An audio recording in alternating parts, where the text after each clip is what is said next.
السلام عليكم، ألف صلاة وسلام على حبيب مصطفى. اليوم إن شاء الله حبيت ندير معكم رفيس بقسنطيني كما راكم تشوفوا معايا. إن شاء الله يا ربي نكون خفيفة ظريفة معاكم وتكملوا الفيديو حتى الآخر. كما راكم تشوفوا معايا الرفيس تاعي هنايا. يعني راني وجدت من قبل عندي فيديو ان شاء الله يا ربي راح نحطه لكم، وهنايا كما نقولوا راح نديروا كيفيه التحضير تاعو فقط. كما راكم تشوفوا معايا نحطوه يفور عادي كما تفوروا اي حاجه تفوروها. كما تشوفوا هو يابس حطيناه يفور. بعد ما فار يعني اول تفيره تاعو نحيوه، يعني هو يوجد معنا بالخف وما ياخذش وقت اخلاص. كما راكم تشوفوا معايا بعد ما نحيناه هنايا نرشوه بالحليب. يعني اهم حاجه يكون الحليب عفوا والزهر. انتم تقدروا تخلطوهم زوج مع بعضهم ولا ديري الحليب وحده والزهر وحده. انا ما حبيتش نخلطهم، يعني حطيت كل واحد وحده.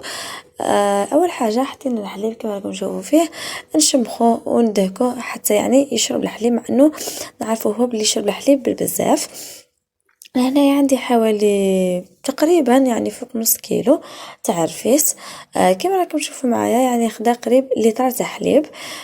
نزيدو نعاودو نرشوه ونرجعوه يفور يعني المره الثانيه. هنا يعني فورته 3 خطرات. كما راكم تشوفوا معايا انا عندي ماء زهر. يعني من الاحسن ماء كما حنا نقولوا ماء زهر. هنا درت تاع القصبه مليح وفيه ريحه يعني ما شاء الله. تقدروا ديروا يعني ورد مقطر، صح ما كانش ما راش موجود عندي.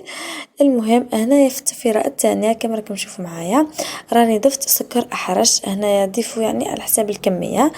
انا هنا حوالي نص كاس يعني تاع سكر حرش حتى يعني تفوروه معاه في التفيره الثانيه حتى ما يجيش كما نقولوا احرش. ومن بعد نديروا الزبده او العسل، يعني راح لي المقطع هذا عفوا. ومن بعد نخلطوا الزبده او العسل ندوبوهم مع بعضهم يعني ونديروا به الخطره الثالثه. كما راكم تشوفوا معايا هذا الشكل النهائي. ان شاء الله يا ربي ينال اعجابكم. انتم زينوا كما حبيتوا بالطريقه اللي حبيتوا، كل واحد وطريقته ويزيد يعني باش كان موجود عنده. ان شاء الله يا ربي تعجبكم الطريقه تاعي تاع نهار اليوم. كما راكم تشوفوا مكسرات شويه حلوه والمغرب تاع الزبده اساسيه مع كاس اللبن بالصحه والهنا. ان شاء الله يا ربي، ان شاء الله يا ربي تنال اعجابكم الوصفه تاعي تاع نهار اليوم. وما تنساونيش البنات بالبارطاج ومشاركه الفيديو مع حباباتكم وصحاباتكم. وما بقى لي غير نقول لكم مع السلامه مع وصفه جديده ان شاء الله، والى الملتقى.